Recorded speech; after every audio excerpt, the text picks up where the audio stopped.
No niin, oikein lämpimästi tervetuloa kaikille tänne Aarrematkojen talven matkawebinaariin. Kello löi justiinsa 1 ja aloitellaan pikkuhiljaa meidän webinaaria. Siellä varmaan osallistujia tulee sitten pikkuhiljaa lisääkin linjoille. Ja meillä on tosiaan tänään täällä minä puhumassa tai vetämässä meidän webinaaria. Mun nimi on Jenni Sirén. Ja sitten mun kanssa on Aarrematkoilta Pauliina Höglund tuolla taustavoimissa ja hän muun muassa sitten tuota chattia hoitaa, jos teille tulee jotain kysyttävää näistä matkoista tai muuten, niin voitte sinne keskusteluun niitä kirjoittaa ja hän sitten sieltä poimii ja vastaa joko suoraan siihen tai sitten webinaarin lopussa voidaan vastailla teille myös. Ja meillä on tänään myös 2 vieraspuhujaa. Vierailijaa tässä webinaarissa Jukka Soisalon-Soininen, jonka tapaatte tässä heti webinaarin alkumetreillä, ja sitten myöskin Mirva Saukkola, joka tulee sitten vähän myöhemmin tähän webinaariin mukaan.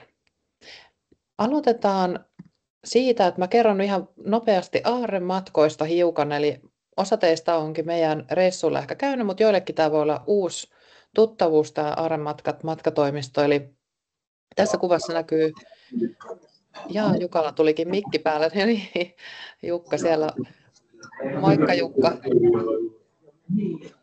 Joo, Jukka, sulla on nyt mikrofoni päällä ja webinaari on alkanut, niin kohta päätet ääneen. Jaha, Jukka ei taida kuulla minua. No niin, mä laitan Jukan mikin hetkeksi aikaa pois. Pauliina voi Jukan kanssa katsoa, että siellä saadaan tekniikka kuntoon. Mutta joo, meistä tosiaan sen verran, että Aarrematkat on tuossa 2021 keväällä perustettu matkatoimisto. Meitä tässä on varsinaisia osakkaita 3, mutta 1 on niin sanottu hiljainen osakas ja meistä 2 sitten perustajajäsentä Pauliina ja minä pyöritellään pääsääntöisesti. Ja toki tehdään paljon yhteistyötä, että meillä on paljon muitakin matkanjohtajia ja yhteistyökumppaneita, muun muassa lehtien kanssa tehdään paljon ja tietysti paikallisoppaita, hotelleja ja sen sellaista, kenen kanssa touhutaan. Ja meidän idea on ollut siis se, että tuotetaan tämmöistä kulttuurimatkaihin keskittynyttä matkaa Euroopassa pääsääntöisesti ja idea on lähtenyt siis siitä, että tehtiin aikaisemmin yhteistyötä eri tavallaan toimiston kautta. Mä olin itse töissä tuolla huutokauppa Hellanderilla pitkään ja Pauliina oli toisessa matkatoimistossa ja he pyysivät mua sitten yhdelle antiikkimatkalle asiantuntijaksi, josta sitten meidän yhteistyö alkoi. Löysin itseni sitten aina yhä useammalta reissulta ja todettiin, että olisi kysyntää tämmöiselle kulttuurimatkailuun erikoistuneelle firmalle, niin sitten niin kuin pohdintojen jälkeen sellainen perustettiin ja kivasti ollaan kasvettu. Meillä koko ajan asiakasmäärät esimerkiksi viime vuoteen nähden tuplautunut ja kasvu on muutenkin koko ajan, että kysyntää löytyy ja se on ollut kiva huomata. Ja katsotaan sitten, jos mä laitan tuosta, oliko Jukalla nyt sitten mikrofoni toiminnassa? Voitaisiin aloittaa tuosta Jukan osuudesta. Nyt se on jostain syystä taas pois päältä. Oliko Pauliina siinä nyt jotakin? Jukan kuva kyllä näkyy, mutta ääni ei kuulu. Joo. No silloin aikaa, kun Jukka sitä mietti. Niin. Jukkaa. No nyt Jukka on linjoilla. No niin. Okei. Ole hyvä Jukka, tosiaan tässä saat aloittaa, kun sulla oli tänään menoa, niin voit vaikka kertoa ensin, että kuka olet. Me ilmeisesti kuulumme ja näymme. Kyllä.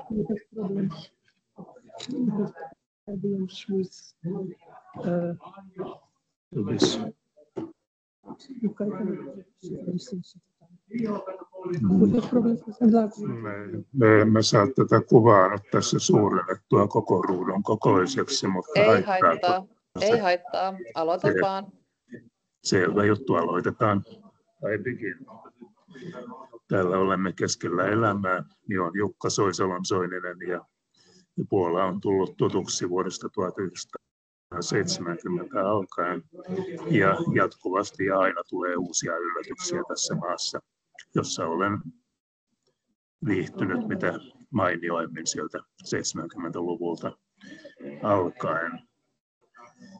Tässä olemme keskellä elämää, toisin sanoen niin kirjamessuilla ja täällä lehdistön huoneessa, jossa on tilaisuus myös vaikkapa lähettää TV-ohjelmaa tai mitä hyvänsä. Täältä nyt sitten kuuluu hieman taustalta jotakin, mutta toivottavasti se nyt ei sitten niin pahasti häiritse. Niinpä, ei haittaa. Ei haittaa, hyvä. Ei haittaa. Minä olen itse asiassa erinomaisen tyytyväinen ja onnellinen siitä, että pääsen aarrematkojen piiriin. Tämä Aarrematkat on ensimmäinen toimisto, joka on ottanut minut vakavasti ja ottanut suunnittelemiani matkoja tarjontaan, kun aikaisempina matkatoimistot, joiden kanssa yhteistyössä tilanne oli lähinnä se, että minä sain koota ryhmän ja he hoitivat sitten nämä käytännön asiat, eli matkapaketin ja siinä kaikki. Ja nyt sitten tämä minunkin tehtäväkenttäni tässä on laajentumistaan. Muutamia perusmatkoja on edelleenkin. Yksi niistä on Chopin-festivaalimatka aina kesäisin. Matka Mannerheimin jalanjäljille Puolaan on myös ollut yksi suosittuja kohteita ja myös uuden vuoden matkat Krakovaan. Niitä Kyllä. olen vuosien saatossa erinäisiä kertoja harrastanut ja saanut aikaiseksikin. Uuden vuoden konsertti on sellainen asia, joka minua on aina kiinnostanut ja viehättänyt, ja joskus olen ajatellut, että olisipa hienoa päästä Viiniin uuden vuoden konserttiin, mutta jotenkin tuntuu siltä, että Viinissä tilanne on se, että sinne pääsevät ainoastaan aateliset ja rikkaat jonkin arvonnan kautta, kun taas Krakovassa on uuden vuoden konsertti, jolla on pitkä tausta. Ja Krakowahan kuului aikoinaan tähän Itävallan Puolan jakoalueeseen. Puolahan oli 3 imperiumin jakama yli 100 vuoden ajan, eli Venäjä, Preussia ja Itävalta. Itävalta oli kaikkein sivistynein miehittäjä. Ja Krakowassa sitten oltiin sitä mieltä, Krakowa oli tämän Itävallan alaisen Galitsian maakunnan pääkaupunki. Niin pitäähän nyt Galitsian maakunnassakin olla ja pääkaupungissa vielä uuden vuoden konsertti samaan tapaan kuin Viinissäkin.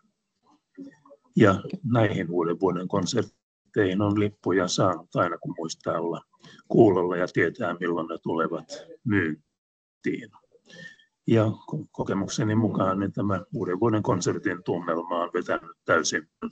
Ehkä sali ei ole yhtä upea kuin tämä Viinin konserttisali, mutta joka tapauksessa niin olen siellä viihtynyt ja kuinka ollakaan, niin siellä aina tulee tuttujakin vastaan ja pääsee tervehtilemään ja muistelemaan menneitä. Tämä on siis se yksi pääasiallinen tausta tälle koko matkan kokonaisuudelle. Joo.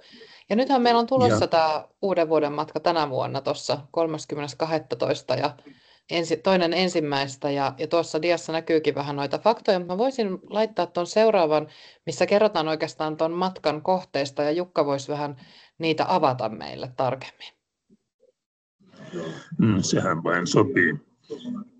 Yksi tärkeä kohde on Niepovomitsen metsästyslinna, varsinainen palatsi toki. Ja suomalaisilla metsästyslinnoilla ei ole mitään vertailukohdetta tähän palatsiin. Palatsi oli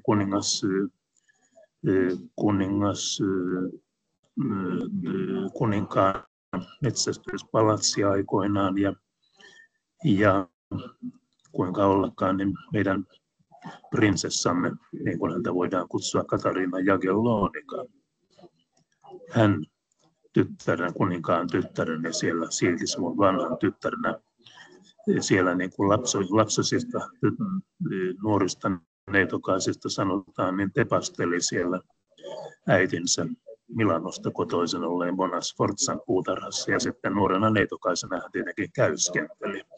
Tämä suomen kieli on niin mainio, kun siinä riittää näitä kuvaavia, liikkumista kuvaavia erilaisia sanoja. Eli kaikki tietää, mitä on tepastella ja käyskentellä.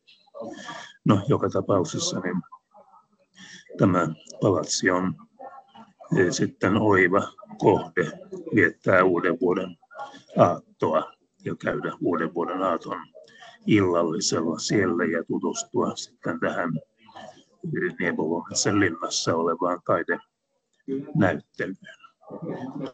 Saatamme myös käydä siellä läheisessä kirkossa, joka myös on sieltä Sigismund vanhan ajalta 1500-luvulta, niin kuin myös tämä metsästyspalatsi, käydä katsomassa tätä vanhaa katolista kirkkoa. Matkan varrella reitti menee tällaisen Novahutan kaupungin osan kautta Niebovometseen. Novahuta on alue, jonne Stalin päätti perustaa terästehtaan. Alueella ei ole rautaa eikä alueella ole kivihiiltä, mutta Stalinin tarkoitus oli se, että kun hän saa sinne terästehtaaseensa 60 000 työntekijää jostain maalta, niin tämä sitten sotkisi Krakowan perinteisen ja vanhan kulttuuri-infrastruktuurin. Krakowa oli osoittautunut hankalaksi ja kansanäänestyksessä toisen maailmansodan jälkeen krakovalaiset vastasivat kaikkiin kommunistisen hallinnon esittämiin kysymyksiin ei, ei ja ei.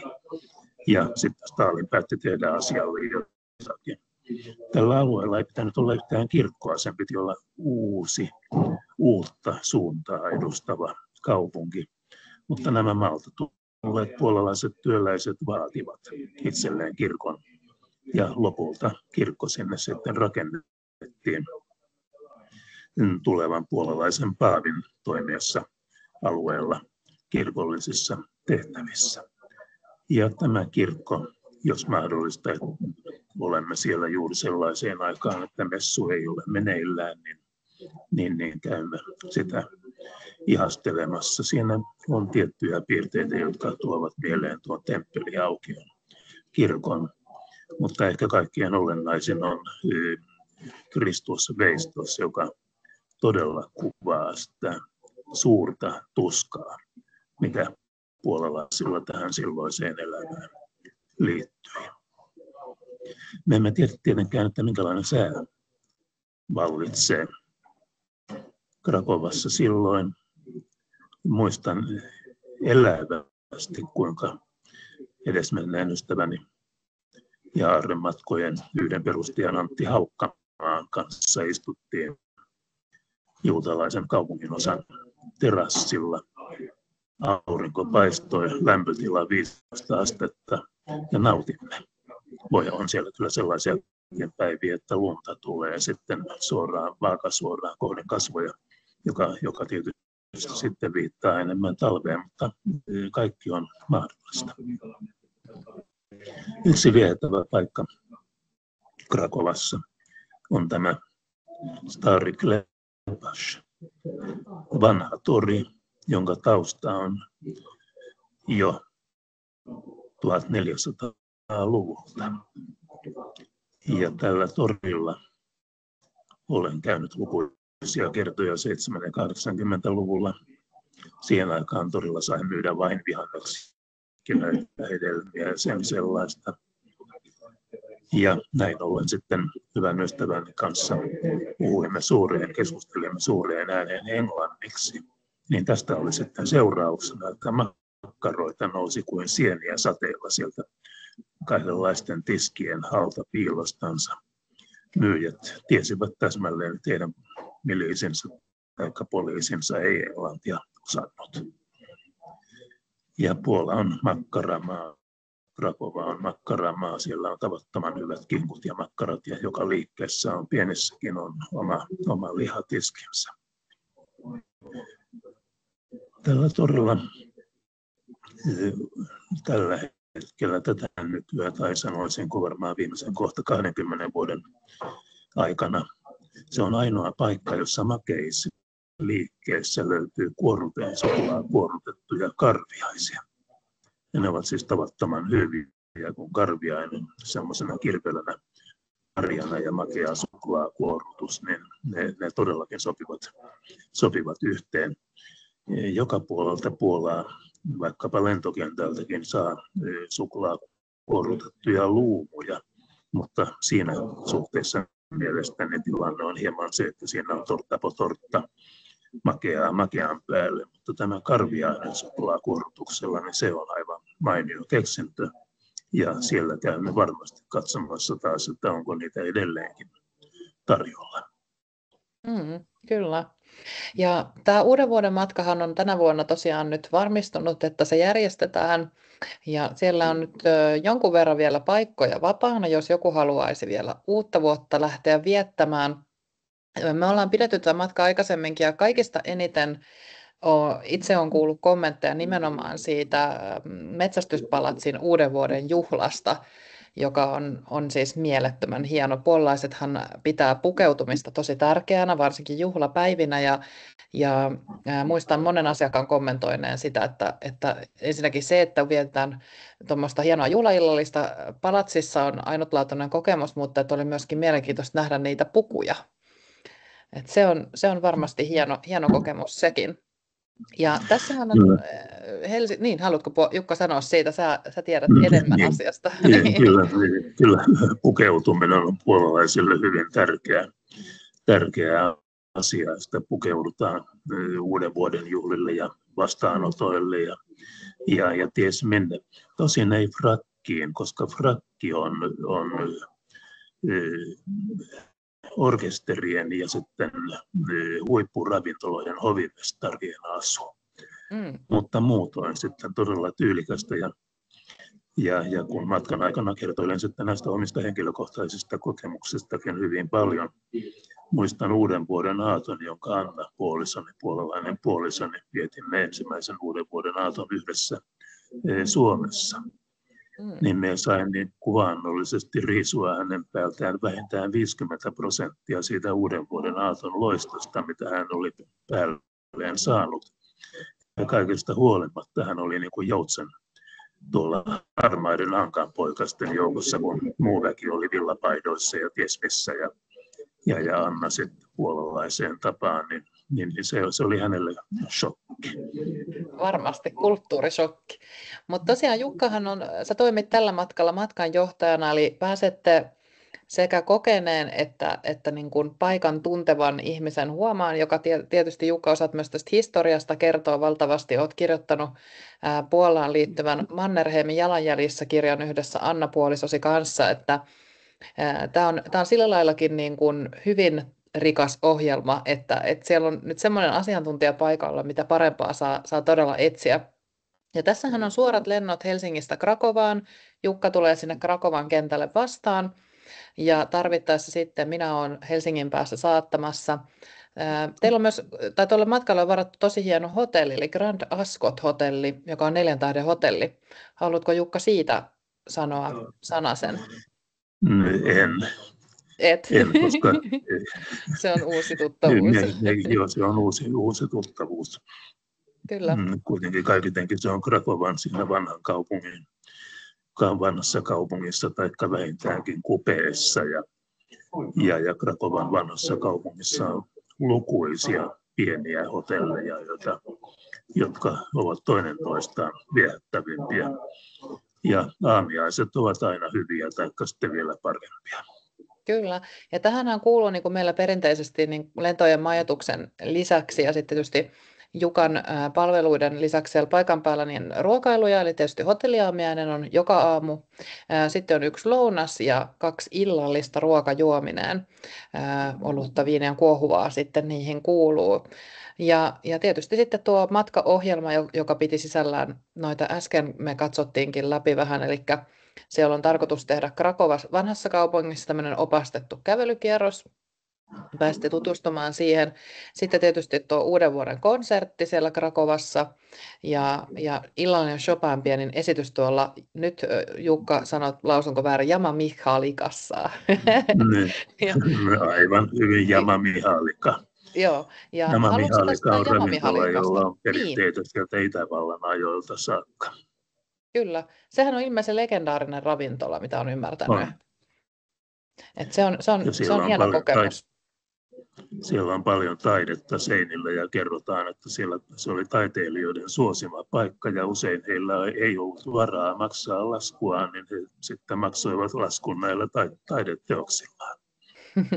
Ai ihan hyvä diili ollut varmasti sekin. Mutta tässä vaiheessa mä sanon Jukka, kiitos kovasti, kun otit aikaa. Mä tiedän, että sä oot kiireinen nytkin siellä messuilta suoraan tänne meidän webinaarin osallistuit, niin lämpimät kiitokset sulle ja kivoja kirjamessuja me ollaan yhteyksissä sitten sun kanssa myöhemmin ja ehkäpä Joo, täältä joku innostuu lähtemään mukaan vielä. Joo, ja minun sähköpostiosoitteen saa antaa, jos joku kaipaa yhteydenottoa ja yhteydenpitoa, niin mielellään aina vastailen ja soittaakin saa, mutta silloin on hyvä varautua siihen, että on kahvikuppi tai viinilasi edessä, koska minusta ei pääse ihan heti eroon. Juuri näin. Ja Pauliina voi vaikka jakaa tuonne chattiin Jukan yhteystiedot, jos joku haluaa kysyä. Meillä on ollut myös tapana, että ihan näitä matkoihinkin liittyviä asioita voi Jukalta myös suoraan kysyä, että hän osaa kyllä sitten kertoa. Mutta kiitos kovasti Jukka osallistumisesta meidän Kiitoksia. webinaariin. Kiitos Hyvä. ja taas yhtä mukavaa kuin aina ennenkin. Kyllä. Kiitos Jukka. Me jatketaan sitten webinaarissa muihin aiheisiin. Pyritään menemään pikkusen niin kuin aikataulujärjestyksessä, että mitä on tulossa, mutta vähän nämä hyppivät, sillä nyt Jukan kiireiden takia esimerkiksi otettiin Jukka tähän heti alkuun. Mutta mennään muutama sanasen kerron meidän loppuvuoden teatterimatkoista, eli Arematkoillahan on yleensä aina tuolta syyskuusta toukokuulle joka vuosi mä laitan tuosta Jukan mikin pois, niin ei häiritse tuo kirjamessujen kohina. Niin, Arematkoilla tosiaan on syyskuusta toukokuulle aina joka kuukausi teatterimatkoja Tallinnaan. Tuossa näkyykin kuvassa Estonia-teatteria Tamsaaren puiston niin kuin takana. Ja Estonia-teatterissa järjestetään paljon erilaisia baletti, opera, operetti, musikaaliesityksiä, joihin sitten matkaamme. Ja tänä vuonna on jäljellä vielä 2 kappaletta noita matkoja. Mennään katsomaan, itse asiassa ne on molemmat baletteja. Mennään katsomaan Anna Karenina balettia ja sitten myöskin Pähkinänsärkiä balettia. Ja nämä on kiva jouluisia reissuja molemmat, nimittäin tuossa mennään Viking Linella edestakaisin sitten Helsingistä Tallinnaan. Siellä on joulubuffet käynnissä, mikä on oikeasti todella kattava ja kiva, että silloin pääsee jouluruokia maistelemaan jo. Ja myöskin toi Tallinnan kaunis joulutori siellä vanhassa kaupungissa on auki. Meiltä lähtee matkanjohtaja mukaan noille reissuille, että pääsee sitten matkanjohtajan kanssa sinne vanhan kaupungin joulutorille sitten tutustumaan matkan aikana. Ja tähänkin kuuluu sitten niitä ruokailuja, eli on hotelliaamiaiset. Laivalla on menossa tämmöinen buffet-brunssi ja paluus sitten tämä buffet illallinen, joka on sitten jouluteemainen. Ja tässä yövytään tuolla Hestian Europa-hotellissa, joka on aivan tuossa sataman tuntumassa siinä Tallinnassa. Tuossa näkyykin vähän kuvaa siitä. Siistit, hyvät huoneet. Ne on noin 3 tähden, 3,5 tähden hotelli. Keskeisellä sijainnilla ainakin näihin meidän kohteisiin nähden, eli tuosta teatterille esimerkiksi kävelee, jos hitaasti mennään, ja mä oon vaikka matkanjohtajana yleensä pysähtelee vähän siinä kerron paikoista matkalla, niin meillä on mennyt 20 minuuttia, mutta jos reippaasti pahtaa, niin nopeamminkin ollaan teatterilla. Ja vanhaan kaupunkiin ei ole yhtään sen pidempi matka, nehän on siinä ihan lähekkäin. Ja sitten satamaan kävelee sitäkin vähemmän aikaa, että siinä on tullut se uusi silta joitain vuosia sitten, niin satamaterminaalista pääsee sitten siltaa pitkin tuohon Hestia-teatterille. Ja siellä jää myös sitten oma aika, jos haluaa käydä pyörimässä, on jotain kohteita, mitä haluaa nähdä, niin niitäkin löytyy. Ja näitä matkoja on nyt jonkun verran jo myyty, mutta siellä pitäisi olla vielä paikkoja jäljellä. Että jos innostaa loppuvuonna lähteä balettia ja jouluisaa menoa katsomaan, niin se sitten onnistuu kyllä vielä. Ja julkaistaan toivon mukaan nyt sitten tässä ensi viikolla, jos vaan ehditään laittamaan, niin noi kevään teatterimatkat meidän verkkosivuille. Et juuri tänään niitä laskin hintoja niihin, ja katsottiin päivämääriä ja muita, niin ne tulevat kohta sitten ulos. Mutta sitten mennään eteenpäin jouluteemassa. Jatketaan matkaa tuonne Ruotsin puolelle Taalainmaalle.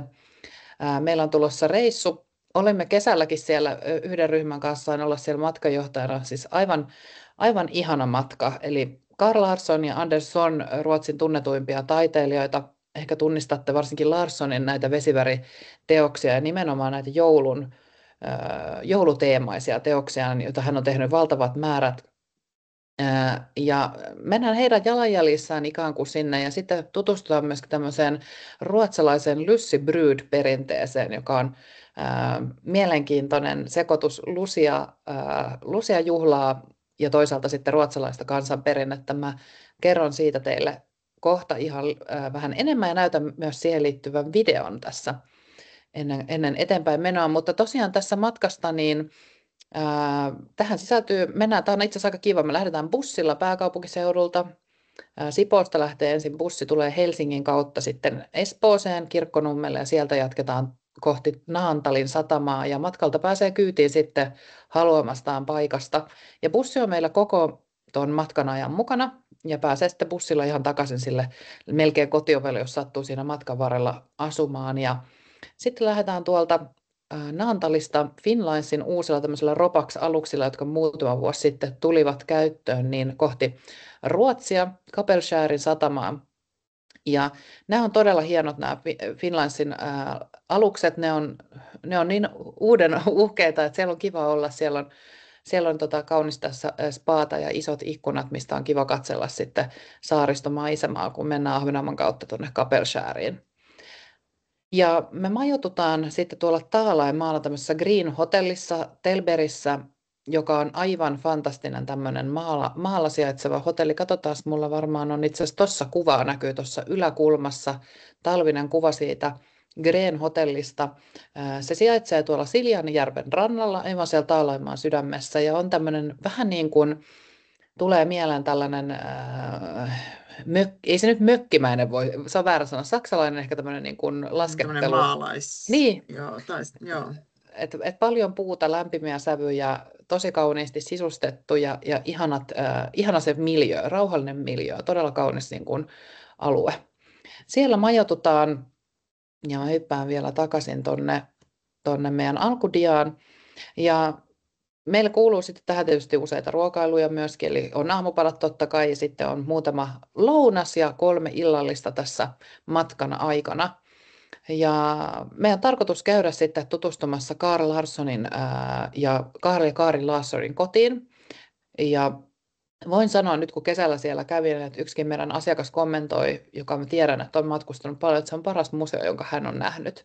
Se ei oikeastaan tunnu museolta, sehän on kotimuseo, eli he on asunut siellä ja eläneet siellä, kasvattaneet perheensä siellä, sisustaneet sitä, ja se on todella kaunis, mieletön kokonaisuus. Siinä pääsee tosiaan siellä Larssonin niin kuin sielunmaisemaan sisään ja näkee niitä, mistä hän on maalannut ja mistä hän on saanut inspiraatiota.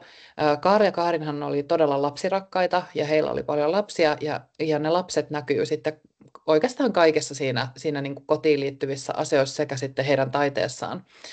Kaarinhan oli kovaa sisustamaan, suunnitteli muun muassa huonekaluja ja Kaar taas maalasi sitten.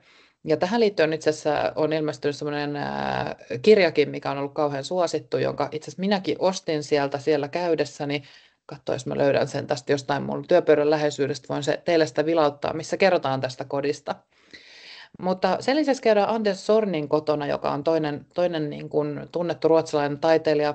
Hän ja hänen vaimonsa asuivat ei kovin kaukana Larssoneista, mutta hyvin eri tavalla. Et heillä oli tällainen, niin kuin, he eivät saaneet koskaan lapsia, vaikka ilmeisesti olisivat halunneet, ja heillä oli paljon eläimiä, koiria erityisesti, ja heidän kotonaan sitten nämä koirien vaikutus näkyy, että Anders Zorn on maalannut paljon koiravaikutteisia tauluja esimerkiksi. Heillä oli niin kuin, he olivat hyvin moderneja. Sieltä kotota löytyy esimerkiksi Ruotsin ensimmäinen imuri. Heillä oli vesivessat, mitä todellakaan ei ihmisillä siihen aikaan ollut. Siellä oli myöskin ensimmäinen puhelin sille koko alueelle ja näin poispäin. Ja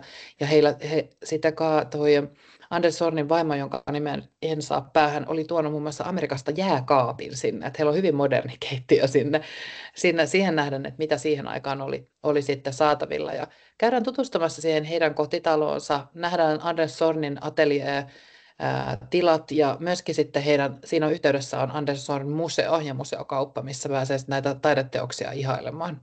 Se on tosi mieletön kohde myös. No me tutustutaan sitten tuolla ruotsalaiseen semmoiseen niin kuin perinteiseen menoon muutenkin. Voisin itse asiassa laittaa sen kuvadian, niin näette paremmin. Me käydään tutustumassa esimerkiksi Nysnäsissä tänne Dalahest-hevosten valmistukseen. Tässä on kuva meidän kesäreissulta, kun oltiin siellä.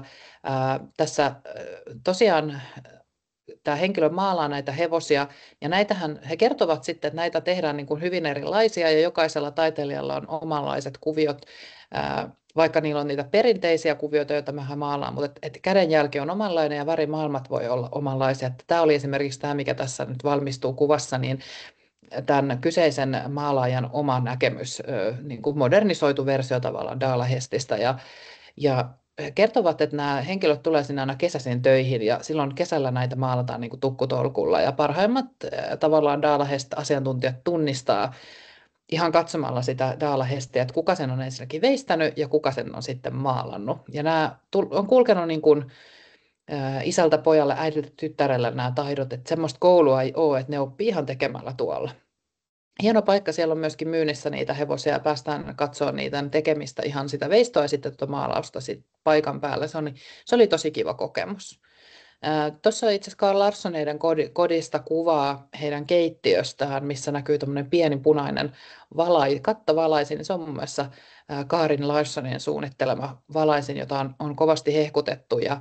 Ja tekstiilit, joita siellä kotona on myöskin ovat hänen käsialansa. Oikein mukava reissu tosiaan. Mä voisin näyttää vähän meidän reissukarttaa, että mitä me ajateltiin lähteä. Tässä näkyy nyt Ruotsin pää. Kapellskär on tuolla ensimmäisenä rannikolla, mistä lähdetään ajamaan. Mennään sinne Sundborniin ja Carl Larssoneen ja Karin Larssonin kotiin käymään. Sitten myöskin majaillaan tuolla Green hotellissa ja katsotaan itse asiassa saisinkohan, tuossa näkyykö mun nuoli teille? En tiedä, juu. Täällä näkyy Larssoneen koti, mihin mennään käymään. Ja katsotaan nyt, mulla näkyy niin pienellä. Tuolla on meidän Siljanjärven rannalla se meidän hotelli, Green Hotel. Ja sitten on tarkoitus sieltä jatkaa sinne Nynäsiin tuonne, joka on tämän Siljanjärven niin kuin rannalla tavalla toisella puolella sitä järveä. Ja käydään katsomassa niitä Taalainmaan hevosten valmistusta. Ja sitten meillä on tuo Lussebrud-konsertti, Bjursås, mä en varmaan lausu näitä nyt oikein, älkää Pauliina pyörtyy siellä. Mutta ihan hyvin siellä lausut kuule, ei mitään ongelmaa. Mä saan aina välillä kuittia näistä mun lausunnoista, mutta joka tapauksessa... Et niin multa ainakaan. Ei, asiakkaat välillä tulee, että ei sitä noin sanota. No joo, mutta sinne mennään kirkkoon sitten kuuntelemaan tätä upeaa konserttia. Ja sitten käydään myöskin Falugruvanissa, eli Falun kuparikaivoksen ympärille on rakentunut tämmöinen Falun pieni kylä tai kaupunki, ja siellä sitten järjestetään nämä Falun kuparikaivoksen ympärille rakentuvat joulumarkkinat. Niin siellä käydään, ja sitten myöskin mennään tuonne Mooraan, mikä on täällä aivan viimeisenä täällä, ja siellä on sitten se Anders Zornin kotitalo ja museo. Ja suinkaan näitä ei kaikkea yhdellä kertaa tehdä, eli päiväohjelma löytyy meidän nettisivuilta. Että se on aikataulullisesti sellainen, että ei tarvitse peppu kipeänä istua ja saa nauttia myös niin kuin ihan näistä maisemista myös siellä hotellissa ja näissä kohteissa. Että ei ole mitenkään hampaat irveessä menoa, vaikka ohjelmaa onkin onnistuttu laittamaan. Ja katsotaan, jos mä saisin haluatko sä Pauliina Lussebrud tuosta perinteestä kertoa, jos mä katson, että saisin sen videon sitten jaettua tähän. Joo, toi on tosiaankin tuommoinen niin kuin Ruotsin, tai itse asiassa Taalainmaan kansanperinne, melkein 200 vuotta vanha. Ja mun ymmärtääkseni toi on ihan se niin kuin meidän Lucian lähtöversio, ensimmäinen versio Luciasta niin sanotusti. Et mikään tämmöinen meidän tuntema valkoinen Luciahan tämä ei ole, vaan tämä on tosiaankin kansanpukuun pukeutuva lusianeito. Ja tämä traditio on alkanut ihan siitä, että Lucia on kiertänyt talot ja kodit Taalaimaalla ja on silloin laittanut niin kauneimmat vaatteet päälle, ja siihen aikaan kaunein puku oli tietenkin morsiuspuku ja kansanpuku. Et sen takia siinä on tuo yhdistelmä, että morsiuspuku tai kansanpuku, ihan juhlaversiot. Ja sitten oikeastaan vasta 1800-luvun lopulla niin tuli enemmän tämmöinen joku raittiusaate Ruotsiin, ja sen myötä tuli sitten tämä meidän tuntema Lucia, joka on huomattavasti rauhallisempi ja seesteisempi. Tämä on tämmöinen juhlaversio Luciasta, jos näin voi sanoa. Ja tässä konsertissa on Pelimanni-yhtye, eli ihan kansanmusiikkia, mutta joululauluja lähinnä. Joo, ja eikö niin, että tämä on Ruotsissa niin suosittu, että nämä myydään niin saman tien loppuun? Kyllä, koska näitä konsertteja, näitä on ihan muutama vaan joulukuun alussa, ja ne on juurikin Taalaimaan alueella eri kirkoissa lähinnä tai joissain muissa konserttisaleissa. Ja olisikohan niitä ollut 5 eri konserttia. Ja ne myydään tosiaankin heti loppuun, että meillä oli hyvä tuuri, että me saatiin paikat tähän. Kyllä. Hyvä. Mä näytän sitten tämän videon, ja jos Pauliina Silakaisen Mirvan soitat linjoille, hän on nimittäin meillä sitten seuraavana vieraana.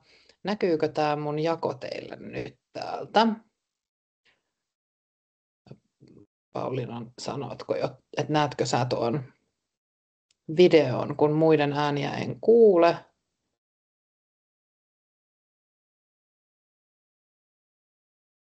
Mites Pauliina, kuuleeko sä nyt mua?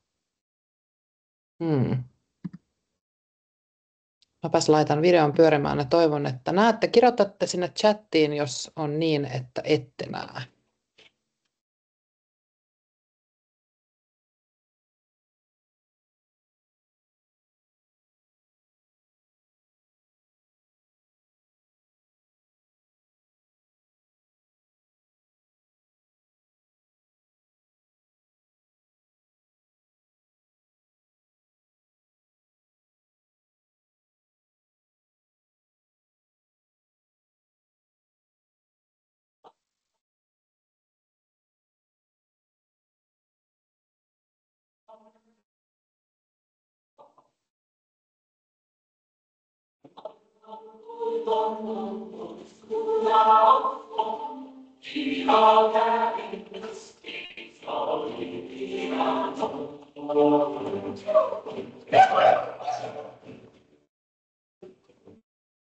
Ei näy video. Pikkasen ääntä tuli, mutta ei näy video. Jaa. Eikö näy? Kokeillaan nyt sitten. No joo, okei. Sitten mun täytyy, odottakas hetki, katsoa nyt tuo. Katsotaas.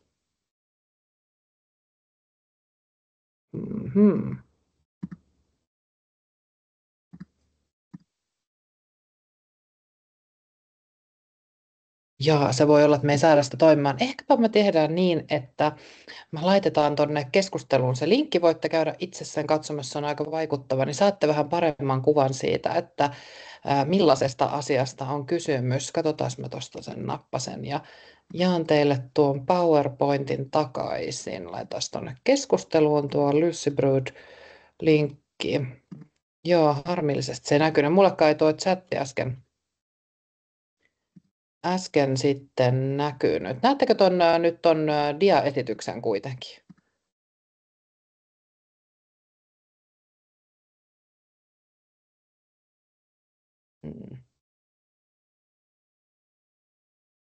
Näkyykö dia-esitys teille? Joo. Tuo video ei näkynyt, kaikki muut oli ok. Okei, no niin, mä laitan sen linkin tuonne chattiin, niin jatketaan. Ja olitiinko me saatu Mirva nyt sitten linjoille?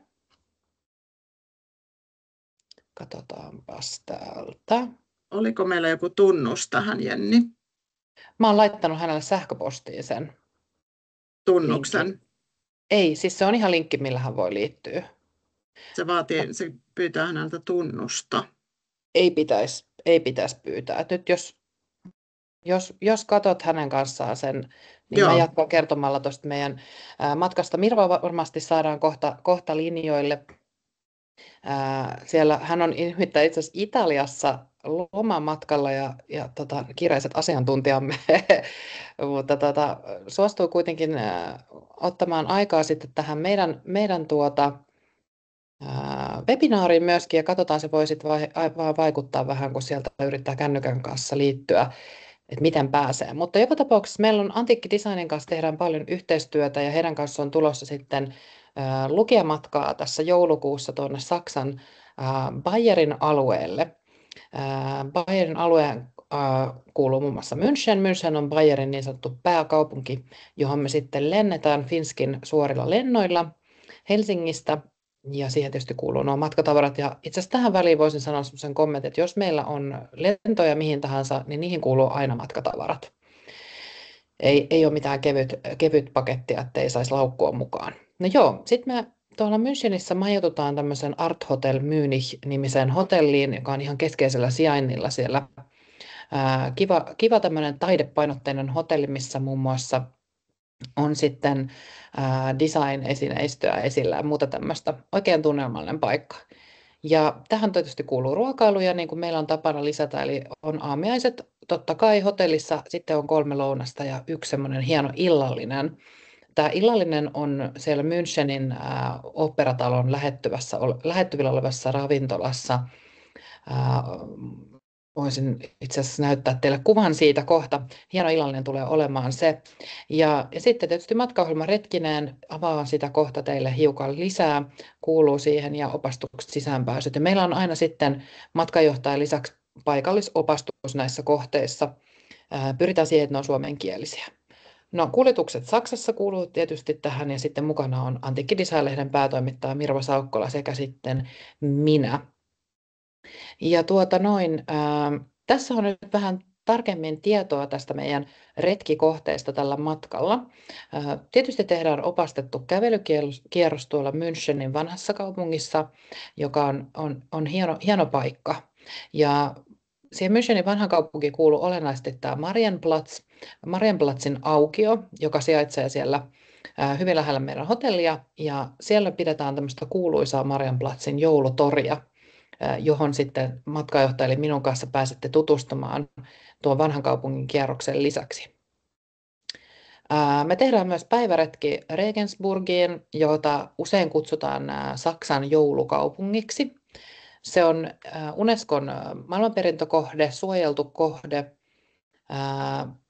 Sillä on poikkeuksellisen rikas historia, ja se sijaitsee tuolla Bayerissa, aivan siellä Etelä-Saksassa. Yksi parhaiten säilyneitä kaupunkeja, keskiaikaisia kaupunkeja Euroopassa. Toi silta, joka tuossa näkyy kuvassa, on muun muassa hyvin kuuluisa. Ja me tehdään tuolla Regensburgissa sitten tuonne historialliseen keskustan alueelle tämmöinen opastettu kävelykierros. Siellä on paikallisopas meitä sitten johdattamassa. Ja Regensburgia kutsutaan siitä johtuen joulukaupungiksi, koska siellä järjestetään nykyisinkin useita eri joulutapahtumia, joulutoreja samanaikaisesti. Tänä vuonna siellä on joulukuussa peräti 4 eri joulutoria, joista ehkä kuuluisin on sitten tämmöisen Turn und Taxis nimisen suvun palatsissa pidettävä tämmöinen romantische Weihnachtsmarket, eli romanttinen joulutori tapahtuma, mihin sitten pitää ostaa erikseen sisäänpääsylippu, se on hyvin suosittu. Ja se pidetään siellä palatsin sisäpihalla. Ja tuonne tietysti sitten menemme sen Regensburgin kävelykierroksen jälkeen tutustumaan siihen palatsin sisäpihan joulutoritapahtumaan. Tuossa on kuvakin siitä tuossa alhaalla, missä näkyy ihmisiä tuon palatsin edustalla. Sitten tutustutaan myöskin opastetulla kierroksella tuonne Nymphenburgin palatsiin ja vaunumuseoon. Se on siis tämä Nymphenburgin linna oikeastaan, näkyykin tuossa yhdessä kuvassa, on tuolla Münchenissä sijaitseva vanha valtavan kokoinen linnarakennus, missä on sitten useita siipiä, erilaista museoravintolatoimintaa. Ja käydään tutustumassa siihen palatsiin ja sitten heidän aivan valtavan loisteliaaseen vaunumuseoon. Ja tämä vaunumuseo on siis sellainen, missä on esillä kuninkaallisia vaunuja, kullattuja, mielettömiä, hienoja, vanhoja vaunuja, hevosvaunuja. Ja sen lisäksi me sitten syödään myöskin tuolla Nymphenburgin linnassa ravintolassa lounas. Nautitaan siellä yhdessä siivessä on ravintola Schlosswirtschaftsschweig. En taaskaan osaa lausua näitä oikein, mutta joka tapauksessa sinne mennään sitten lounaalle. Ja kun puhuin tuosta juhlaillallisesta, niin Spatenhaus an der Oper-ravintola, joka sijaitsee tosiaan siinä Münchenin oopperataloa vastapäätä, on sitten meille juhlaillallisen niin kuin, pitopaikkana. Että se on hieno kokemus ja monelle ehkä semmoinen, mitä mä sanoisin, sinne moni haluaa mennä illallistamaan. Se on aika kuuluisa paikka. Ja näyttäisi nyt siltä, että Mirvan kanssa on vielä ilmeisesti hän ei pääse nyt linjoille. Pauliina, sä voit kutsua Mirvan kyllä myös osallistumaan ihan osallistujana, jos semmoinen onnistuu. Mä sillä aikaa näytän vähän tämän meidän reittiä, niin saatte pikkusen kuvaa siitä, että millaisista etäisyyksistä puhutaan. Tuossa on tuo Marienplatz merkitty tuolla alla karttaan, joka on siis siellä Münchenin keskustassa se aukio vanhassa kaupungissa, jonka lähettyvillä sitten pyörimme, jossa muun muassa yövymme ja tutustumme siihen joulutoriin. Ja sitten tämä toinen pääty täällä, niin tämä on nyt sitten se Regensburgin kaupunki, johon menemme sitten tutustumaan myös ja käymme sitten siellä joulumarkkinoilla, missä sijaitsee tämä Thun- und Taxis-palatsi. Nymphenburgin linna jää tästä kuvasta ehkä suunnin piirtein tuohon kohtaan, missä tuo Marienplatz lukee, että se on aika lähellä sitä Müncheniä. Ja minäpä hyppään tuonne takaisin. Tässä on nyt sillä tavalla, että tänne on ilmoittautunut ihan kivasti porukkaa. Muistaakseni tässä oli muutamia huoneita jäljellä.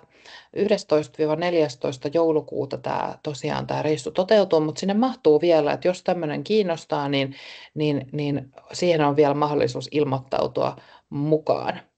Ja mites Pauliina, onko Mirva saanut liityttyä meidän joukkoon vai mennäänkö me eteenpäin? Katsotaan, onko Pauliina, voi olla, että hän on puhelimessa tietysti Mirvan kanssa. Nyt yrittävät selvittää asiaa. No, minäpä en teitä pidättele, jos Mirva saadaan myöhemmin linjoille, niin hän voi sitten kertoa muutaman sanasen tuosta, mutta mennään me eteenpäin kuitenkin. No, Arematkoilla on joka vuosi Tukholman antiikkimessumatka Älvsjö-messukeskuksessa vähintäänkin yksi. Useimmiten meillä on 2 reissua sinne. Tämä on yksi mun suosikkimatkoista ikinä. Tämä on semmoinen, vähän tullut mulle sellaiseksi, että kun joka vuosi vietetään joulua, niin joka vuosi myös käydään Tukholman antiikkimessuilla. Sinne on aina kiva mennä ja meillä on tällä kertaa 2 lähtöä myös tulossa. Ja tämä on maaliskuussa ensi vuoden puolella. 1 lähtö on keskiviikkona. Ja nyt täältä tulee Mirva näköjään odotustilaan. Katsotaan, saadaanko me Mirvalle kamera ja mikrofoni on nyt sallittu. Niin pääseekö hän nyt sitten? Pistetään Mirva vielä tuohon niin, että tekin näette. Ja Mirva, jos saat laitettua kännykästä luvan sille, että saat mikrofonin ja kameran käyttöön, niin se on täältä kyllä annettu. Noniin. No nyt, mennään takaisin tuonne. Ehdinkin tätä matkaa, jos ei jonkun verran esitellä, mutta voit Mirva, jos haluat, niin kertoa vähän itsestäsi ja sitten muutaman sanan tuosta matkasta. Ääni ei nyt kuulu, kasvot näkyvät. Tämä on tätä tekniikan kanssa. Joo. Joo. Nyt ei kuulu mitään. Joo, ääni on vielä poissa vaikka... No nyt ei. Kuuluuko nyt? Ei. Ei kuulu mitään. Voi että. Mikäköhän siinä nyt sitten asetuksessa on? Mä en täältä sitä enempää saa, että se täytyy olla sieltä kännykästä sitten. Mirva varmaan kysyy ehkä siitä teknistä tukea, jos hänellä on siellä vaikka mies paikan päällä. Ovat tosiaan Italiassa lomamatkalla. Mirvakin kiireestä aikataulustaan otti kivasti aikaa ja suostui tulemaan meille puhujaksi myös lomapäiviltä, mutta tosiaan nyt ei ääni, ei millään, ei kuulu. Oi vitsit. No jos mä menen takaisin tuonne Älvsjön dioihin ja jos Mirva saat sen äänen kuulumaan, niin palataan vielä sitten tuohon Saksan matkaan. Ehkä Pauliina voit Mirvalle sitten, en tiedä pystytkö auttamaan. No, mutta joo, Älvsjö tosiaan oma suosikkini ja tässä mennään Helsingistä laivalla Viking Linen Gabrielalla Tukholmaan. Sieltä voi valita 2 eri hyttiluokasta, A-hytti tai A-premium-luokan hytti. Ja meillä on sitten ruokailut tietysti aamiaiset laivalla. Tässä on itse asiassa premium-aamiaiset kuohuviinillä. Ne on todella ihanat. Siellä saa kokilta tilata sitten kananmunan niin kuin itse tykkää. Siellä on myöskin buffet käynnissä ja saa kuohuviinilasin ja kahvit tuodaan pöytään. Ja se on semmoinen kiva aloitus sitten aamuun ennen noita messuja. Ja takas tullessaan sama aamiainen. Sitten tietysti meillä on 1 buffet-illallinen ja myöskin käydään alakartessa sitten paluumatkalla. Ja meillä on tuolla keskiviikon lähdöllä tänä vuonna mukana TV:stäkin tuttu Tuija Peltomaa. Ehkä olette Antiikkia ohjelmaa katsoneet. Minä olen ainakin katsonut sitä. Ja hänet sitä kautta tai muista yhteyksistä sitten mahdollisesti tunnette. Ja hän tosiaan tulee keskiviikon lähdölle mukaan, pitää menomatkalla meillä tuolla kokousosastolla, mistä meillä on varattu omat kokoustilat, niin aiheeseen liittyvän antiikkiaiheisen luennon. Ja paluussa hän sitten arvioi ostoksia. Jos joku on jotain ostanut, niin niistä vähän keskustellaan. Jokainen saa siellä kokoustiloissa sitten omat ostoksensa esitellä halutessaan, ja niistä tulee aina ihan hulvattomia niistä tapahtumista, nimittäin siinä sitten pääsee kaikki ääneen ja yleensä aina paljastuu ihmisistä mielenkiintoisia asioita, kuten että onkin vaikka, meillä oli yhtenä vuotena yksi rouva, joka keräsi ja harrasti siis posliininukkeja. Ja yleensä siinä kohtaa käy ilmi, että moni tietää enemmän kuin niin kuin antoi ymmärtää. Tai jotenkin semmoista, siellä on hyvin harrastunutta porukkaa, mutta on meillä ollut porukkaakin tietysti, jotka esimerkiksi on ihan ensimmäistä kertaa antiikkimessuille tulossa. Ja se on musta aina kiva, jos kokee, että meidän kanssa uskaltaa lähteä. Mä olen sitä mieltä, että pitkän huutokauppauran tehneenä, että antiikki ja tämmöinen niin kuin sisustaminen, esineet kuuluu ihan kaikille ja rohkeasti vaan mukaan. Ei ole olemassa tyhmiä kysymyksiä tai mitään sellaista, että rohkaisen kyllä vaan mukaan, jos vähänkin kiinnostaa.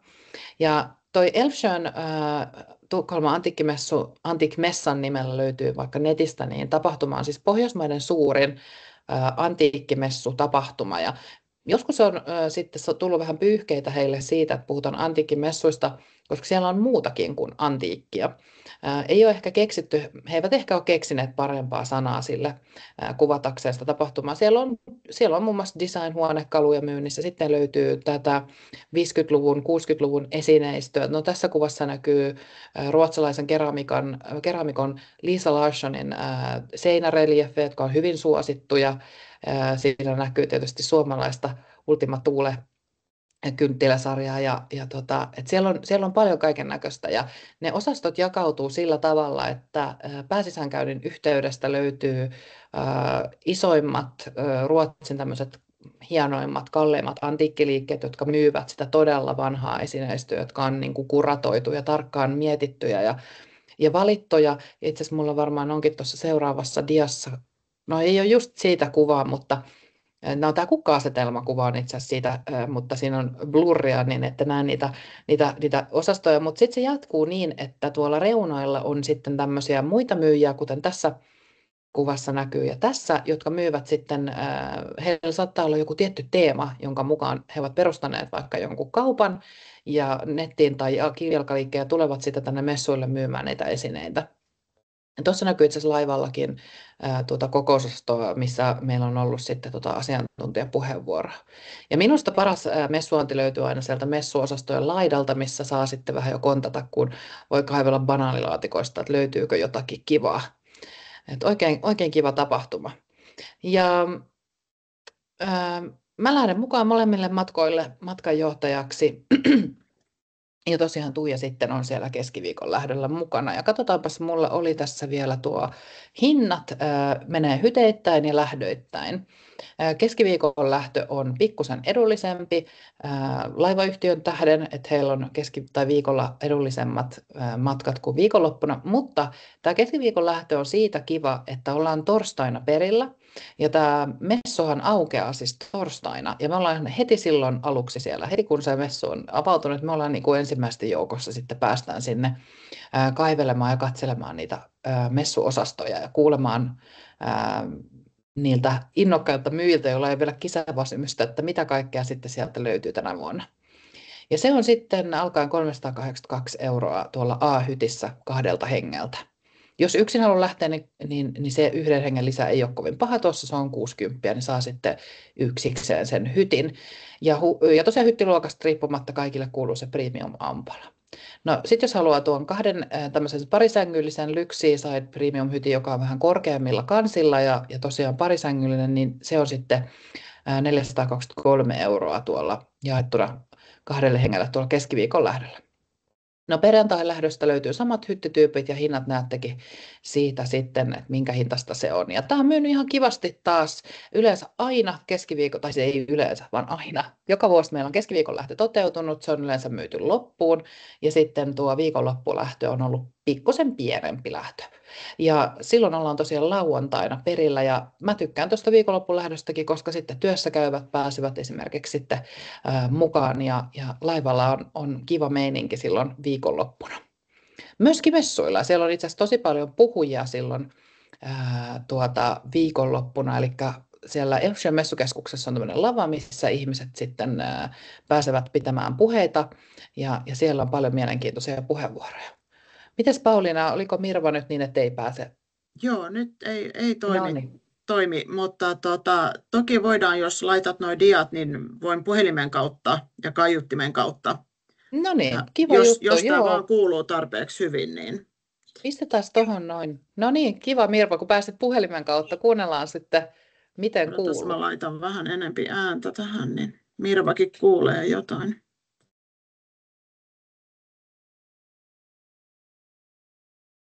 No niin, Mirva, nyt sä voit puhua jotain, niin katsotaan kuuluuko. No niin. Hyvin kuuluu. Hyvien nettiyhteyksien maasta. Joo, hyvin kuuluu. Jatka vaan. No niin, eli onko mä nyt livenä jo? Oot. Hyvä. Hei kaikille ja tosi kurjaa, että en voi tässä Teamsissa olla omine kasvoineni mukana, että mulla on täällä jotain pieniä teknisiä ongelmia, eikä mitään pieniäkään. Me ollaan Pauliinan kanssa tässä nyt askareltu näiden kanssa jonkin aikaa, mutta sen takia olen ihan vain tässä puhelimitse mukana. Mutta tosi mukava oli kuulla, että osallistujia tässä webinaarissa on lukuisia kuulemassa myöskin meidän Antiikkia Designin ja Aarrematkojen yhteistyöstä. Antiikkia Design on tänä vuonna täyttänyt 33 vuotta, mikä minusta on aika hieno saavutus. Ja aikaisemminhan me toimittiin vuoden ajan nimellä Antiikki ja sitten sen jälkeen vuosikymmeniä nimellä Florian Antiikki ja nykyään siis tosiaan nimellä Antiikkia Design. Ja mä oon työskennellyt päätoimittajana vuodesta 2019. Ja koko sen ajan me ollaan haluttu koko ajan kehittää meidän lukijamatkoja, koska ne on tavallaan osa sitä meidän kokonaiselämystä, että totta kai se painettu lehti on se tärkein asia meille, että sitähän me nimenomaan tehdään ja niitä elämyksiä. Ja sitten tietenkin meidän nettisivut täydentää sitä. Meidän nettisivut on muuten uudistuneet. Jos ehditte käydä katsomassa, niin käykää ihmeessä vilkaisemassa. Se on nyt hyvin paljon toimivan palvelumammat. Ja niistä löytyy myös tietoa näistä meidän tulevista matkoista. Aarrematkojen kanssa me ollaan tehty jo useampi vuosi yhteistyötä ja se on mennyt suoraan sanottuna aivan nappiin. Eli meillä on ollut tosi fantastisia kokemuksia. Tänä vuonnakin ollaan ehditty tekemään yhtä ja toista, että oltiin muun muassa tuossa toukokuussa kauniissa Sloveniassa ja tutustuttiin sen ihaniin vuoristomaisemiin, vinnoihin ja paljon muuhun venetsialaiskaupunkeihin siinä Adrianmeren rannikolla.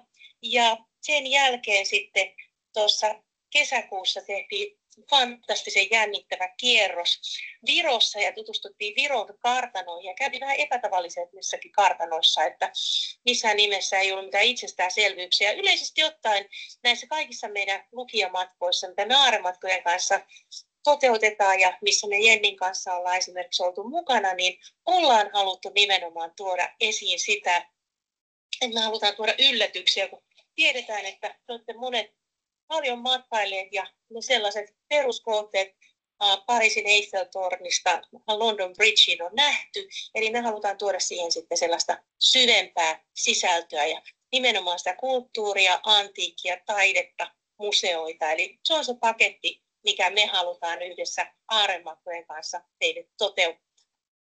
Ja Kyllä. nyt seuraava, mikä meillä on tiedossa näistä matkoista, tulee olemaan matka joulutorille Müncheniin. Meillä on monet jouluttajat nimittäin pyytäneet jo aika monen vuoden mittaan, että miksei antiikkidesign voisi lähteä joulutorille heidän kanssaan. Ja mäkin olen itse sellainen jouluttaja, että lähden enemmän kuin mielelläni ja riemuissani sinne.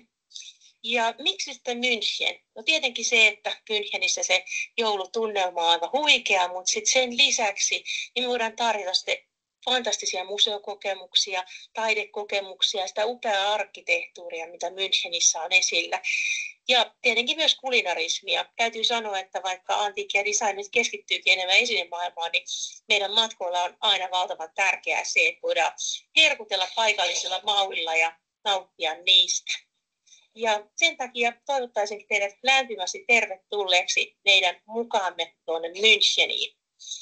Ja sitten tietenkin meidän tulevaisuuden matkat usein puhututtaa ihmisiä, että mitä kaikkea meillä on tulossa, minkälaisia kaikkia asioita me ollaan suunnittelemassa. Ja sen suhteen niin mielellään kuulisin teidän palautteitanne, minkälaisia matkoja te toivoisitte antiikkia designilta, minkälaisiin kohteisiin haluaisitte mennä ja onko se sitten antiikkimarkkinoita, onko se museoita, onko jotain erityisnäyttelyitä. Ja niistä voitte lähettää tietenkin tietoa Jennille ja Pauliinalle, mutta myös ihan suoraan minulle. Eli osoitteeseen mirva.saukkola@focusmedia.fi. Ja se Focus Media kirjoitetaan K:lla, ei C:llä. Kauhean monet vahingossa kirjoittaa sen C:llä, mikä on ihan ymmärrettävääkin. Ja se on sellaisia asioita, mitä mielellään kuultaisiin. Meidän aarematkojen yhteisillä matkoilla on aina haluttu hoitaa asian niin, että teillä olisi mahdollisimman hyvin tietyllä tavalla palvelut sitten siellä läsnä. Eli sen takia on ollut aina tämä paikallinen opas tietenkin, yleensä suomenkielinen. Sitten tietenkin matkanjohtaja. Jenni on usein toiminut meidän matkanjohtajana, koska Jenni nyt on matkanjohtaja, hän on aina yhtä tehokas ja aurinkoinen. Ja mä oon itse yrittänyt myös olla sitten kaikissa mahdollisissa apuna, mutta myöskin usein esimerkiksi olla sitten siinä bussimatkoja aikana kertomassa vaikka, että ja tietenkin niin itse kohteissa kertomassa vaikka taidehistoriasta ja muista sen sellaisista asioista, mitkä saattaa sitten herättää keskustelua ja ajatuksia ja niistä olen tosiaan mielelläni puhumassa. Mutta kuten sanottu, niin aarematkojen kanssa minusta tuntuu, että meillä on mennyt kuin tanssit nämä vuodet ja me mielellään jatketaan heidän kanssaan elämysten järjestämistä teille ja toivonkin, että saadaan mahdollisimman moni teistä mukaan sinne Müncheniin sitten kokemaan tällainen jouluinen taide- ja kulttuurielämys. Eli lämpimästi tervetuloa sinne. Toivon, että näen teistä mahdollisimman monia siellä. Ja kuten sanottu, niin keväälle on sitten taas suunnitteilla uusia matkoja, joista varmaankin voitte kohta pikaa kuulla sitten aarematkolta, mutta niin ikään myöskin meidän lehdestä ja sitten sieltä meidän nettisivulta antiikkidesign.fi. Ja sieltä löytyy niin ikään kuin aarematkojenkin sivulta nyt lisätietoa sitten tästä Münchenin matkasta. Eli uskon, että siitä tulee meille kaikille fantastinen elämys. Mutta tässä oli suunnilleen se, mitä halusin antiikki- ja designin päätoimittajana teille kertoa. Ja haluan tosiaan toivottaa kaikki tervetulleeksi ja toivottaa myös oikein mukavaa päivän jatkoa.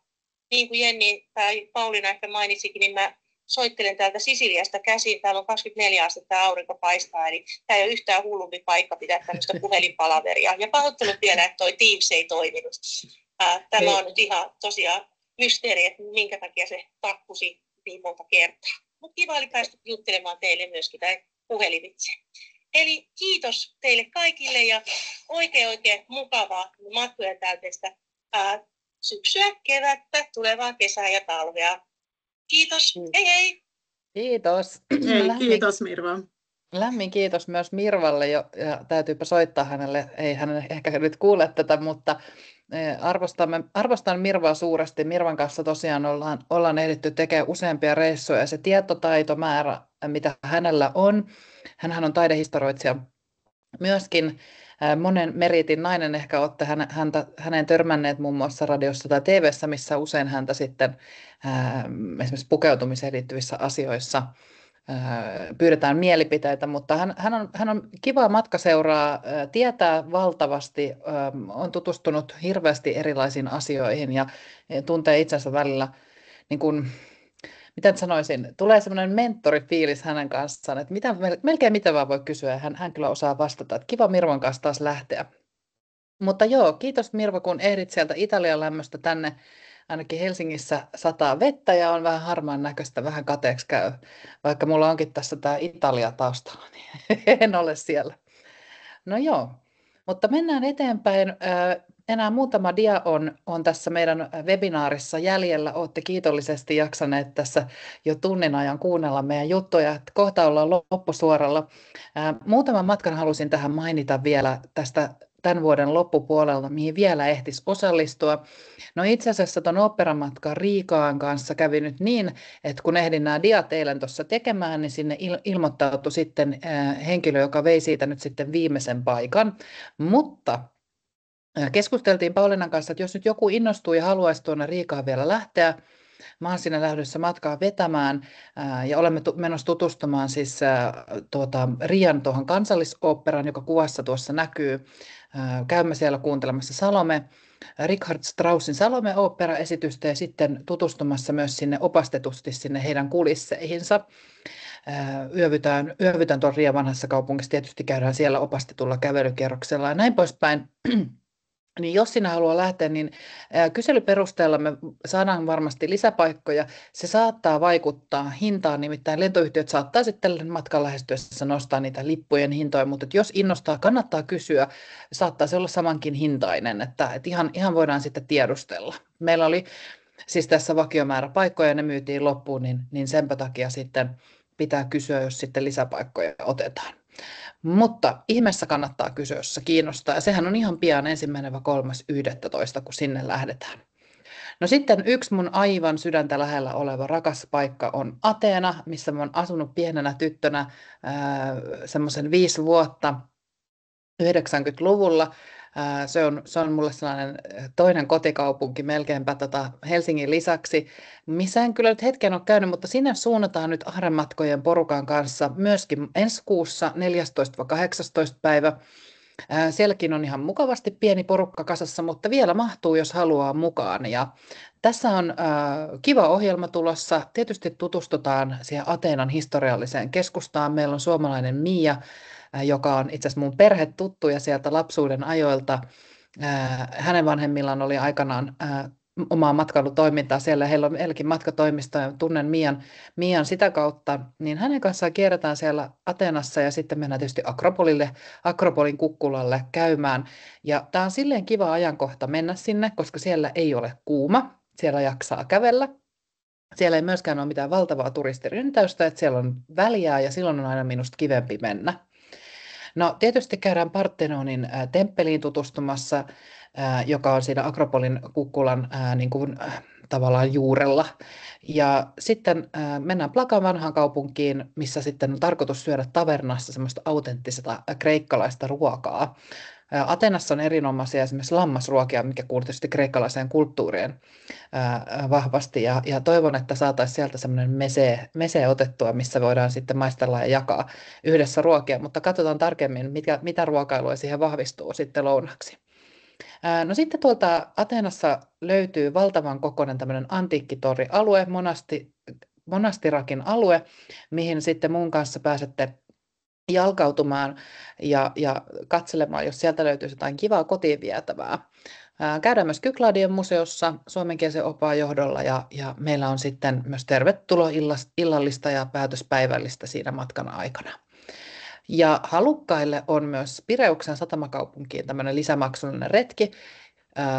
Se on upea, kiva satamakaupunki tuolla melko lähellä Ateenaa ja tuohonhan kuuluu sitten illallinen tuolla Rantakadulla viineinään, että se on mukava päiväretki. Jos ei sinne sitten halua lähteä, niin toki voi viettää sitten Ateenassa päivää halutessaan.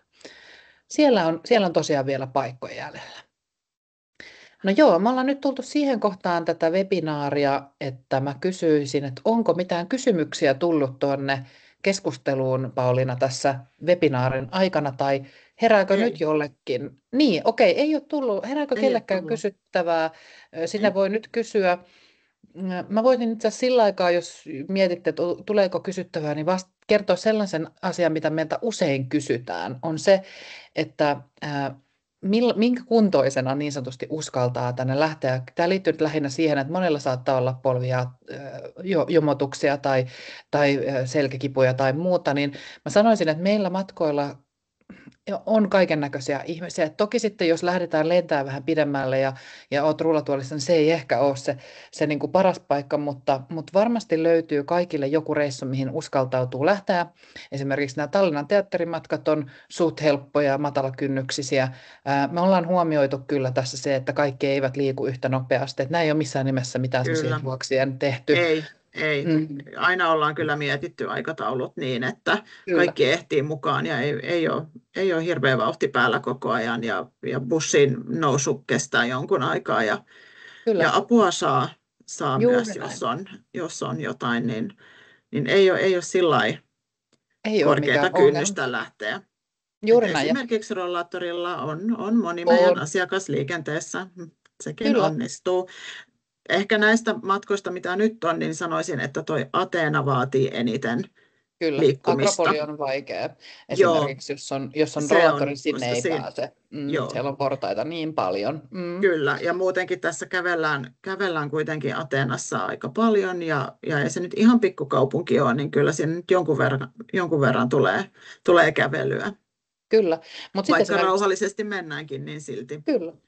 Mutta sitten esimerkiksi Taalaimaan matka, siinä on bussi koko ajan mukana. Kyllä. Sinne voi vallan hyvin lähteä rollaattorin kanssa, kepin kanssa. Ja nytkin kesällä oli itse asiassa henkilöitä, joilla oli semmoisia rollaattoreita, jotka olivat kokoon taitettavia, saattoivat istahtaa kierroksen aikana siihen, ottivat tukea. Ja meillä on aivan loistava bussiyhteistyökumppani Pakkaleen bussi, jonka kuljettaja sitten auttaa aina niiden esimerkiksi bussista tulemisen ja sinne menemisen kanssa. Ja sitten jos on jotain tämmöisiä tukivälineitä, niin niiden kanssa ja myös laukkujen kanssa, että siitä ei niin kuin tarvitse huolestua. No toinen, mitä kysytään, ruoka-aineallergiat usein, että miten ne huomioidaan tai allergiat ylipäänsä huomioidaan, jos vaan pystytään. Ja tämä liittyy nyt enemmänkin siihen, että esimerkiksi kun mennään Puolaan, niin siellä vaikka gluteenittomuus on paljon tuntemattomampi käsite kuin meillä. Ravintolat usein huomioi sen, mutta ei voi odottaa samaa tasoa kuin Pohjoismaissa, vaikkapa gluteenittomuuden osalta. Mutta aina huomioida ruoka-aineallergiat kyllä. Eri asia on sitten ruoka-ainepreferenssit. Niitä toteutetaan sen mukaan, kun pystytään. Ruoka-aineet totta kai huomioidaan. Allergiahuoneitakin voi kysyä samoin laivamatkoille kuin itse tuonne pidemmälle suuntaaviin niin kuin hotellimatkoihin. Pyritään parhaamme mukaan niitä toteuttamaan ja käytännössä jokaisessa hotellissa löytyy allergiahuoneet, että se ei ole yleensä ollut ongelma. No mitäs muuta meiltä voitaisiin sitten kysyä? Uskaltaako lähteä yksin on hyvin usein kysymys, mitä kysytään. Meidän matkat melkeinpä aina koostuu siitä, että siellä on, jos ei nyt puolet, niin lähes puolet yksin matkaan lähteneitä henkilöitä. Mehän ollaan käytännössä yhdessä siellä vapaa-aikaa lukuun ottamatta, koska siirrytään yhdessä, syödään yhdessä, että yksin ei joudu ole, ellei halua. Saa olla tietysti myös omassa rauhassa, mutta vähintään mut saa matkakaveriksi. Ja mä oon tällaista puheliasta sorttia, että yksinäisyys ei luultavasti iske sitten. Ja mulla on ollut sellainen tapa, mulla on ollut sellainen tapa matkoilla, että jos on muita, jotka on lähtenyt yksin, mun lisäksi tietysti, niin ollaan sitten menty yhdessä illallisille tai muuta, kun on ollut omatoimista. Että ei tarvi yksin lähteä vaikka syömään, että sitä ei tarvitse pelätä. No, tulisiko Pauliina mitään muuta semmoista, mitä meiltä kysytään? Se on yksi matkustaminen, ruokailu, allergiat ja sitten tuo Ja sitten se esteettömyys. liikkuminen, joo. Niin, No ja nyt ne tavallisimmat kysymykset. joo. Sen Ryhmän verran, kokoa kysytään jonkun joo, verran ja nehän tietenkin vaihtelee paljon. Lentoryhmät on suunnilleen 15-30 henkilöä, riippuen matkasta ja miten on tullut ilmoittautumisia, mutta sitä luokkaa. Ja kyllä. sitten bussilla tehtävät laivamatkat on yleensä yli 20. Mm. Semmoista 20-30 suunnilleen. Kyllä, mutta on meillä joskus pienempiäkin ryhmiä. Saattaa olla On, pienimmillään 10 henkeä, 15 henkeä. Et kyllä. pyritään toteuttamaan aina matka, jossa on vaan mahdollista, vaikka olisi pienempikin porukka. Tuossa Kyllä. näkyy vähän meidän aikaisempien reissujen matkaryhmäkuvia, niin siitä näette, että on eri kokoisia ryhmiä noissakin ollut sitten. On isompaa, pienempää. Ja meillähän sitten maksamisesta itse asiassa vielä sanon sen verran, että jos se mietityttää, niin meillä on tosi monta eri maksutapaa käytössä. Me otettiin tuossa käyttöön tämmöinen oma palvelu, jonka kautta voi maksaa verkkopankissa, voi maksaa luottokortilla, voi maksaa osamaksuna ja niin poispäin. Et kaikki tämmöiset niin ei ole mikään ongelma. Voidaan myös lähettää lasku sitten ihan sähköpostiin. Ja tarvittaisiin matkapaperitkin kotiin. Et me pyritään siihen, että meillä se, että jos et osaa käyttää esimerkiksi tai halua käyttää nettipalveluita, niin saat paperisena ne myös. Ja ilmoittautua voi sitten useampaa reittiä ihan meidän verkkosivujen kautta. Siellä on matkavarauslomake, jonka täyttämällä pääsee ilmoittautumaan ja siitä tulee sitten sähköpostiin varausvahvistus automaattisesti. Meille voi soittaa. Me ollaan yleensä 9 ja 5 välissä Pauliinan kanssa puhelimen ääressä toimistolla. Muinakin aikoina voi soittaa ja vastataan, jos pystytään. Ja sähköpostitse totta kai voi sit myös ilmoittautua. Ihan mitä reittiä haluaa. Vi pratar också svenska, eli 2 kotimaisella saa palvelua tietysti englanniksi myös. Ja täältä kysytään Komojärven matkaa. 6 henkilöä olisi lähdössä. Juu, meillähän on tulossa Italiaan matka, Stresan matka tuossa huhtikuussa. Pääsiäisen aikoihin, kyllä. Pauliina voisit ehkä linkittää sinne tiedot siitä. Mä katson itse asiassa, mä voisin tästä, nyt kun tuo jakaminen ei onnistunut, niin mä en teille sitä verkkosivua pysty jakamaan, mutta voisin täältä luntata ne tiedot. Toi Stresan matkahan on ollut meillä aikaisempinakin vuosina. Se on myynyt aina loppuun, se on kovin suosittu. Ja siellä meillä on paikallisoppaana Maarit Kerojärvi, joka on suomalainen Italiassa jo 40 vuotta aikaa viettänyt Italian opas. Ja hänen huomaansa pääsee sitten sinne, se on 3-6. Huhtikuuta ensi vuonna. Siinä matkan hinta on 1 590 € henkilö, kun on jaettu 2 hengen huone. Lisämaksu on 130 €, jos haluaa oman huoneen. Sitten siellä on myös lisämaksusta retki tuonne Isolla Bellasaarelle, joka on 79 €. Ja siihen sisältyy nyt sitten Finnairin lennot Helsingistä Milanoon matkatavaroineen. Siellä on tietysti kuljetus matkaohjelman mukaisesti, eli kentältä haetaan ja kentälle viedään ja muut matkat kuljetaan yhteisesti bussilla sillä tilausajokuljetuksella. Siihen kuuluu ruokailu ja siellä on 2 lounasta, hotelliaamupalat ja 3 illallista. Maarit on siellä opastamassa ja sitten paikallisoppaita on kohteissa jonkun verran. Ja siinä yövytään sitten Milan Speranza Aulac-nimisessä hotellissa tuolla Stresan pikkukaupungissa tuolla järven rannalla. Nyt mulle tuli aivan siis oikosulku, mikä tämä järven nimi oli? Lago Maggiore, kyllä. Lago Maggiore, upea kaunis järvi, tai ylipäätään järviseutu, että siellä on siis kohoaa Alpit taustalla, Sveitsi on aivan siinä lähellä, toisella puolella oikeastaan järveä, ja sinne itse asiassa tehdäänkin tämmöinen junalaivaretki sinne Sveitsin puolelle, Locarnoon ja Domodossolaan, jossa siis mennään ensin aivan tuosta meidän hotellin edestä lähtee tämä laiva tuolla Lago Maggiorella pitkin kohti sitä Sveitsin puolta ja siellä noustaan junaan, joka on tämmöinen Sentovalli eli 100 laakson läpikulkeva juna, joka nousee 800 metrin korkeuteen merenpinnasta ja siellä on aivan huimat maisemat, alppimaisemat ja mulle sitten yksi asiakas kertoi, että hän oli ollut siellä matkalla ja hänellä oli tullut niska kipeäksi junaretkellä, koska siellä junassa on niin kuin isot ne lasiikkunat, niin he olivat juosseet sitten valokuvaamassa puolelta toiselle onnessaan junan ikkunoista sitä junamatkaa ja siitä oli sitten niska vähän kärsinyt. No joo, sitten siellä käydään tutustumassa tosiaan halukkaiden kesken myöskin Isolla Bella-saareen, joka on tämmöinen upea saari siinä Lago Maggiorella, missä on Borromeo-suvun palatsi ja muun muassa valkoisia riikinkukkoja käyskentelee siellä upeissa puutarhoissa. Siinä mennään tämmöisillä pienillä veneillä. Siellä on tarkoitus myöskin sitten käydä Villa Tarantossa, joka on hieno huvila, missä on puutarha ja sen puutarhaan tutustutaan.